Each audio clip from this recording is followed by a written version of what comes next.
जनप्रियं प्रियकरं निर्मत्सरं पूजितं नानाशास्त्रविचारणैः. And now chapter 4.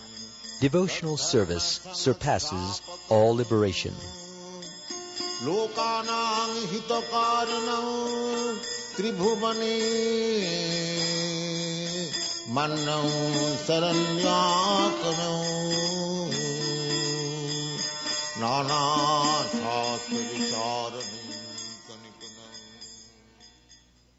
How much a devotee is seriously attached to the devotional service of the Supreme Personality of Godhead can be understood from the statement of Maharaj Prithu or Adiraj, which is described in Srimad Bhagavatam, 4th Canto, 20th chapter, verse 24. He prays to the Supreme Personality of Godhead thus, quote, "My dear Lord, if after taking liberation I have no chance of hearing the glories of your Lordship, glories chanted by pure devotees from the core of their hearts in praise of your lotus feet, and if I have no chance for this honey of transcendental bliss, then I shall never ask for liberation or this so-called spiritual emancipation. I shall simply always pray unto your Lordship that you may give me millions of tongues and millions of ears so that I can constantly chant and hear of your transcendental glories." Unquote. The impersonalists desire to merge into the existence of the Supreme, but without keeping their individuality, they have no chance of hearing and chanting the glories of the Supreme Lord. Because they have no idea of the transcendental form of the Supreme Lord, there is no chance of their chanting and hearing of his transcendental activities. In other words, unless one is already beyond liberation, one cannot relish the transcendental glories of the Lord, nor can one understand the transcendental form of the Lord.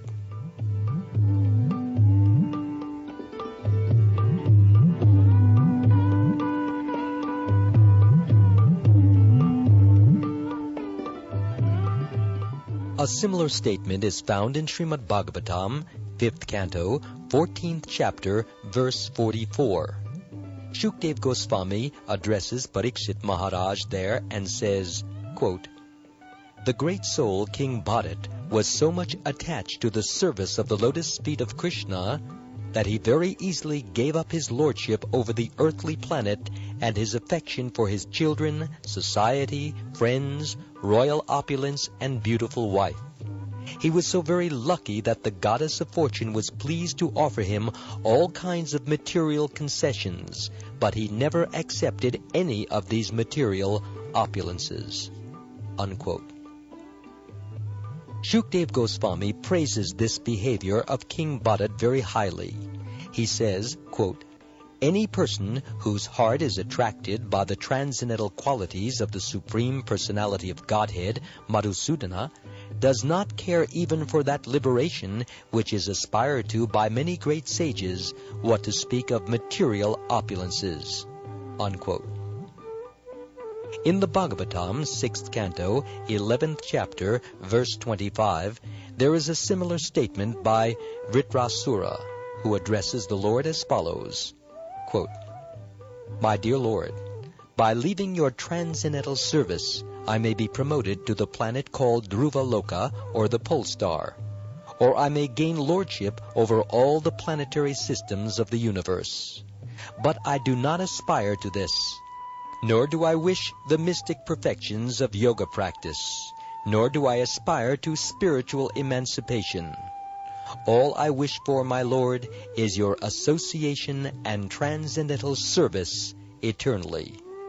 Unquote.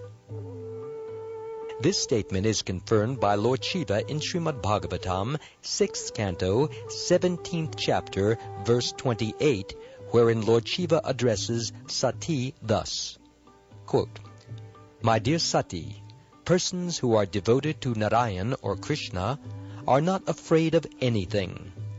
If they are elevated to the higher planetary systems, or if they get liberation from material contamination, or if they are pushed down to the hellish condition of life, or, in fact, in any situation whatever, they are not afraid of anything, simply because they have taken shelter of the lotus feet of Narayan. For them, any position in the material world is as good as another." Unquote.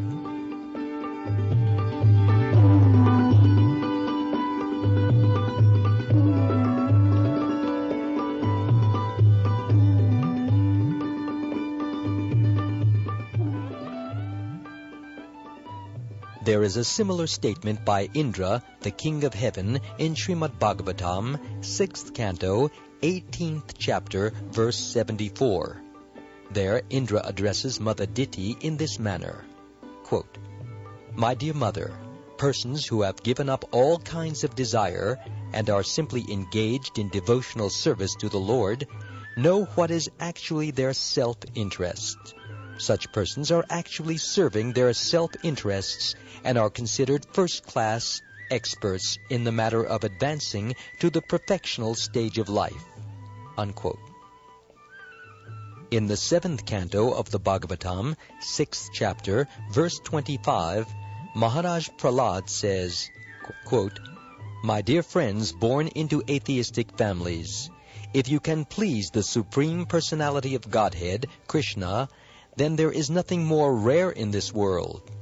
In other words, if the Supreme Lord Krishna is pleased with you, then any desire you may have within the core of your heart can be fulfilled without any doubt. As such, what is the use of elevating yourself by the results of fruitive activities, which are automatically achieved in all events by the modes of material nature? And what is the use for you of spiritual emancipation or liberation from material bondage?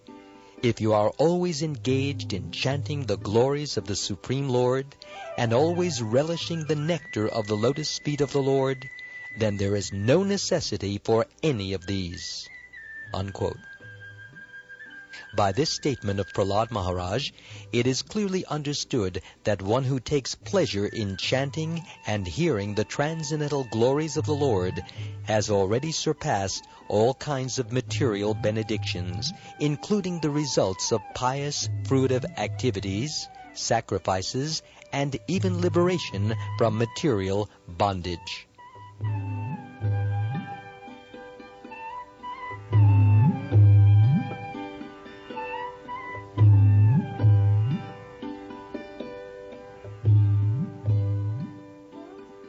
Similarly, in the same 7th canto, 8th chapter, verse 42, when the demigods are offering prayers to Lord Nrsimha, Indra, the king of heaven, says, quote, "O Supreme One, these demons talk of our share of participation in the performances of ritualistic sacrifices, but simply by your appearance as Lord Nrsimhadev, you have saved us from terrible fears. Actually, our shares in the sacrificial performances are due to you only, because you are the supreme enjoyer of all sacrifices. You are the supersoul of every living entity, and therefore you are the actual owner of everything. Long were our hearts always filled with fear of this demon Hiranyakasipu. But you are so kind toward us that by killing him, you have removed that fear from within our hearts, and have given us the chance to place your lordship within our hearts again. For persons who are engaged in the transcendental loving service of your lordship, all the opulences which were taken away from us by the demons are counted as nothing. Devotees do not care even for liberation, what to speak of these material opulences. Actually, we are not enjoyers of the fruits of sacrifices. Our only duty is to always be engaged in your service, for you are the enjoyer of everything." Unquote. The purport of this statement by Indra is that beginning from Brahma down to the insignificant ant, no living entities are meant for enjoying the material opulences. They are simply meant for offering everything to the Supreme Proprietor, the personality of Godhead. By doing so, they automatically enjoy the benefit. The example can be cited again of the different parts of the body collecting foodstuffs and cooking them, so that ultimately a meal may be offered to the stomach. After it has gone to the stomach, all the parts of the body equally enjoy the benefit of the meal.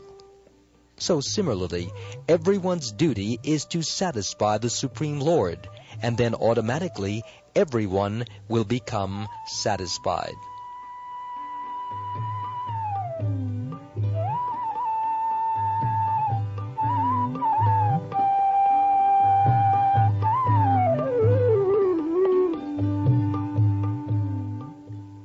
A similar verse is found in the 8th canto, 3rd chapter of Srimad Bhagavatam, verse 20. Gajendra says there, quote, "My dear Lord, I have no experience of the transcendental bliss derived from your devotional service, so therefore I have asked from you some favor. But I know that persons who are pure devotees and have, by serving the lotus feet of great souls, become freed from all material desires, are always merged in the ocean of transcendental bliss, and as such are always satisfied simply by glorifying your auspicious characteristics. For them there is nothing else to aspire to or pray for." Unquote. In the 9th canto of the Bhagavatam, 4th chapter, verse 67, the Lord of Vaikuntha replies to Durvasa Muni thus, quote, "My pure devotees are always satisfied being engaged in devotional service, and therefore they do not aspire even after the 5 liberated stages, which are 1. To be one with me, 2. To achieve residence on my planet, 3. To have my opulences, 4. To possess bodily features similar to mine, and 5. To gain personal association with me. So when they are not interested even in these liberated positions, you can know how little they care for material opulences or material liberation." Unquote. There is a similar prayer by the Nagapatnis, or the wives of the Kaliya serpent, in the 10th canto of the Srimad Bhagavatam, 16th chapter, verse 37. The Nagapatnis say there, quote, "Dear Lord, the dust of your lotus feet is very wonderful. Any person who is fortunate enough to achieve this dust does not care for heavenly planets, lordship over all the planetary systems, the mystic perfections of yoga, or even liberation from material existence. In other words, anyone who adores the dust of your lotus feet does not care a fig for all other perfectional stages." Unquote.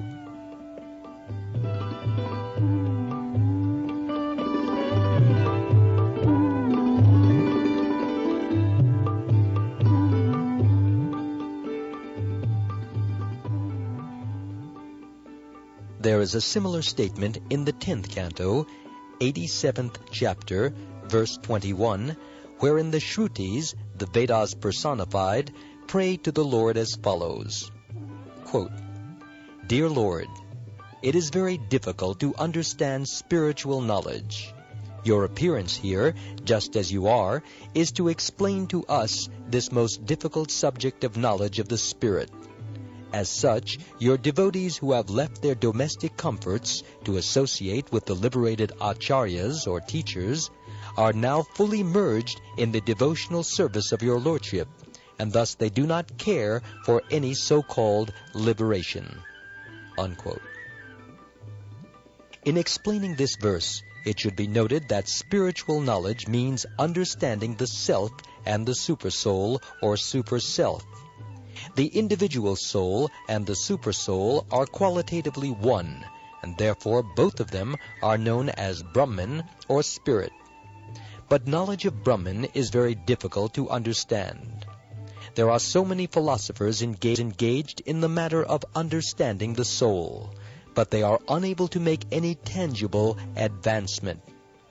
It is confirmed in Bhagavad Gita that out of many millions of persons, only one may try to understand what is spiritual knowledge. And out of many such persons who are trying to understand, only one or a few may know what is the Supreme Personality of Godhead. So this verse says that spiritual knowledge is very difficult to achieve. And so in order to make it more easily attainable, the Supreme Lord Himself comes in His original form as Sri Krishna and gives His instruction directly to an associate like Arjuna, just so that the people in general may take advantage of this spiritual knowledge. This verse also explains that liberation means having completely given up all the material comforts of life. Those who are impersonalists are satisfied by simply being liberated from the material circumstances, but those who are devotees can automatically give up material life and also enjoy the transcendental bliss of hearing and chanting the wonderful activities of Lord Krishna.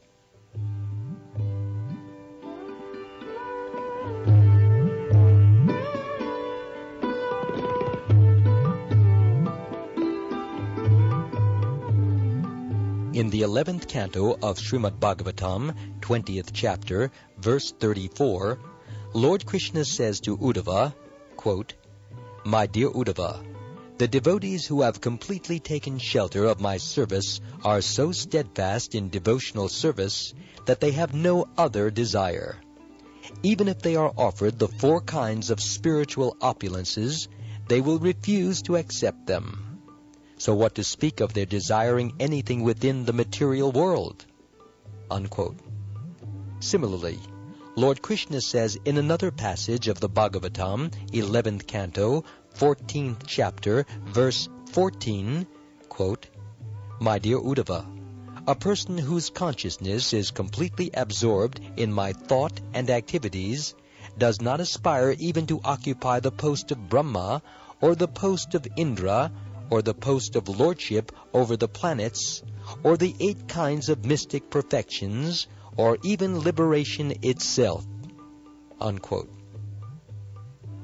In the 12th canto of Srimad Bhagavatam, 10th chapter, verse 6, Lord Shiva says to Devi, quote, "My dear Devi, this great Brahmin sage, Markandeya, has attained unflinching faith and devotion unto the Supreme Personality of Godhead, and as such, he does not aspire after any benedictions, including liberation from the material world." Unquote.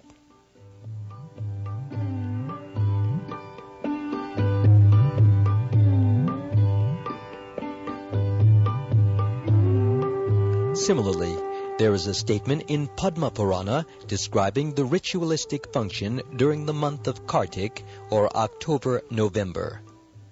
During this month, in Vrindavan, it is the regulative principle to pray daily to Lord Krishna in his Damodar form. The Damodar form refers to Krishna in his childhood when he was tied up with rope by his mother, Yashoda. Dama means ropes, and Udara means the abdomen. So Mother Yashoda, being very disturbed by naughty Krishna, bound him round the abdomen with a rope, and thus Krishna is named Damodar.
During the month of Kartik, Damodar is prayed to as follows, quote, "My dear Lord, you are the Lord of all, the giver of all benedictions," unquote. There are many demigods like Lord Brahma and Lord Shiva who sometimes offer benedictions to their respective devotees. For example, Ravan was blessed with many benedictions by Lord Shiva, and Hiranyakashipu was blessed by Lord Brahma. But even Lord Shiva and Lord Brahma depend upon the benedictions of Lord Krishna, and therefore Krishna is addressed as the Lord of all benefactors. As such, Lord Krishna can offer his devotees anything they want, but still the devotee's prayer continues, quote, "I do not ask you for liberation or any material facility up to the point of liberation. What I want as your favor is that I may always think of your form in which I see you now as Damodar. You are so beautiful and attractive that my mind does not want anything besides this wonderful form," unquote. In the same prayer, there is another passage in which it is said, quote, "My dear Lord Damodar, once when you were playing as a naughty boy in the house of Nanda Maharaj, you broke the box containing yogurt, and because of that, Mother Yashoda considered you an offender and tied you with rope to the household grinding mortar. At that time, you delivered 2 sons of Kuvera, Nalakuvara and Manigriva, who were staying there as 2 Arjun trees in the yard of Nanda Maharaj. My only request is that by your merciful pastimes, you may similarly deliver me," unquote.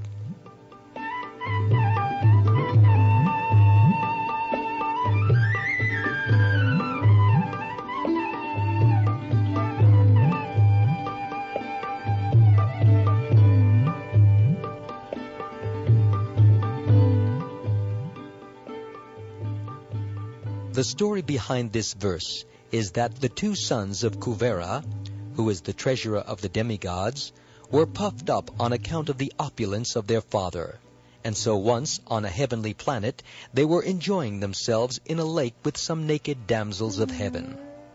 At that time, the great saint Narad Muni was passing on the road and was sorry to see the behavior of the sons of Kuvera.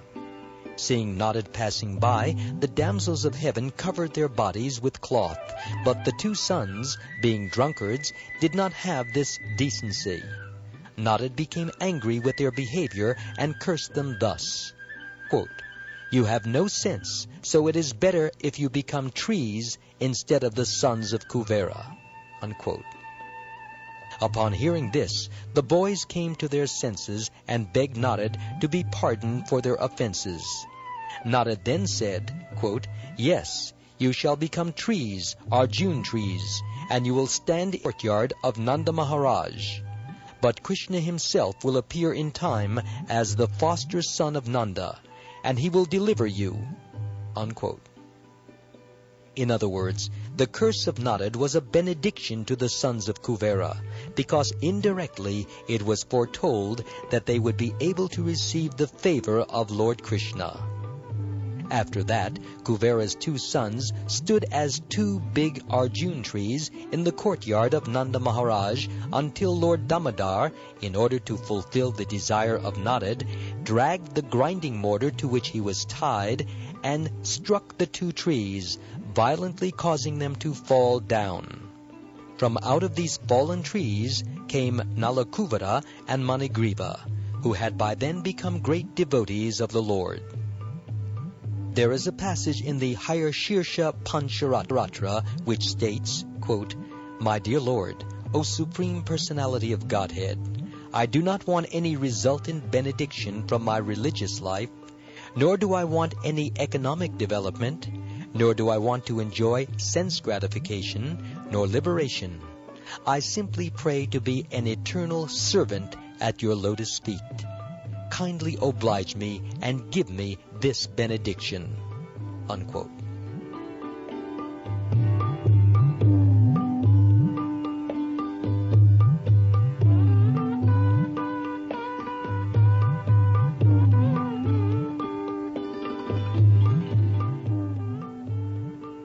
In the same Hayashirsha Pancharatra, after Nrsingadev wanted to give benedictions to Prahlad Maharaj, Prahlad did not accept any material benediction and simply asked the favor of the Lord to remain his eternal devotee. In this connection, Prahlad Maharaj cited the example of Hanuman, the eternal servitor of Lord Ramachandra, who also set an example by never asking any material favor from the Lord. He always remained engaged in the Lord's service. This is the ideal character of Hanuman, for which he is still worshipped by all devotees. Prahlad Maharaj also offered his respectful obeisances unto Hanuman. There is a well-known verse spoken by Hanuman in which he says, quote, "My dear Lord, if you like, you can give me salvation from this material existence, or the privilege of merging into your existence. But I do not wish any of these things. I do not want anything which diminishes my relationship with you as servant to master, even after liberation." Unquote. In a similar passage in the Narada Pancharatra, it is stated, quote, "My dear Lord, I do not wish any perfectional stage by performing the ritualistic religious ceremonies, or by economic development, or by sense gratification or liberation. I simply pray that you grant me the favor of keeping me under your lotus feet. I do not wish any kind of liberation, such as Salokya, to reside on your planet, or Sarupya, to have the same bodily features as you. I simply pray for your favor that I may be always engaged in your loving service." Unquote.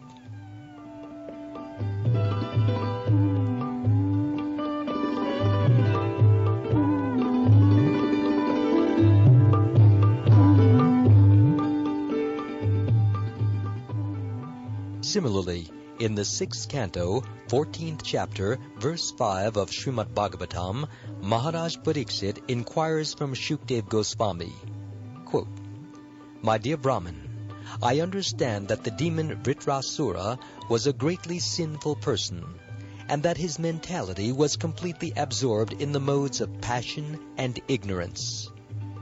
How did he develop to such a perfectional stage of devotional service to Narayan? I have heard that even great persons who have undergone severe austerities and who are liberated with full knowledge must strive to become devotees of the Lord. It is understood that such persons are very rare and almost never to be seen. So I am astonished that Vritrasura became such a devotee." Unquote. In the above verse, the most important thing to be noted is that there may be many liberated persons who have merged into the existence of the impersonal Brahman. But a devotee of the Supreme Personality of Godhead, Narayan, is very, very rare. Even out of millions of liberated persons, only one is fortunate enough to become a devotee. In Srimad Bhagavatam, 1st canto, 8th chapter, verse 20, Queen Kunti is praying to Lord Krishna at the time of his departure, quote, "My dear Krishna, you are so great that you are inconceivable even to great stalwart scholars and paramahansas, or fully liberated souls. So if such great sages, who are transcendental to all the reactions of material existence, are unable to know you, as far as we are concerned, belonging to a woman class, how is it possible for us to know your glories? How can we understand you?" Unquote. In this verse, the particular thing to be noted is that the personality of Godhead is not understood by great liberated persons, but only by devotees such as Queen Kunti in her humbleness. Although she was a woman and was considered less intelligent than a man, still she realized the glories of Krishna. That is the purport of this verse.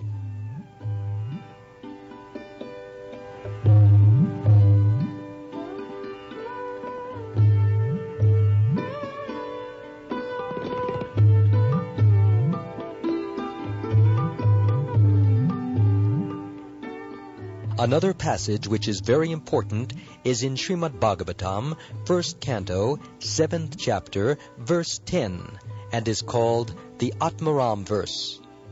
In this Atmaram verse, it is stated that even those who are completely liberated from material contamination are attracted by the transcendental qualities of Lord Krishna. The purport of this verse is that a liberated soul has absolutely no desire at all for material enjoyment. He is wholly freed from all kinds of material desires, yet still he is irresistibly attracted by the desire to hear and understand the pastimes of the Lord. We may therefore conclude that the glories and pastimes of the Lord are not material. Otherwise, how could the liberated persons, known as Atmarams, be attracted by such pastimes? That is the important point in this verse. From the above statement, it is found that a devotee is not after any of the stages of liberation. There are 5 stages of liberation already explained as being 1. To become one with the Lord, 2. To live on the same planet as the Lord, 3. To obtain the same bodily features as the Lord, 4. To have the same opulences as the Lord, and 5. To have constant association with the Lord. Out of these 5 liberated stages, the one which is known as Sayujya, or to merge into the existence of the Lord, is the last to be accepted by a devotee. The other 4 liberations, although not desired by devotees, still are not against the devotional ideals. Some of the liberated persons who have achieved these 4 stages of liberation may also develop affection for Krishna and be promoted to the Goloka Vrindavan planet in the spiritual sky. In other words, those who are already promoted to the Vaikuntha planets and who possess the 4 kinds of liberation may also sometimes develop affection for Krishna and become promoted to Krishna Loka.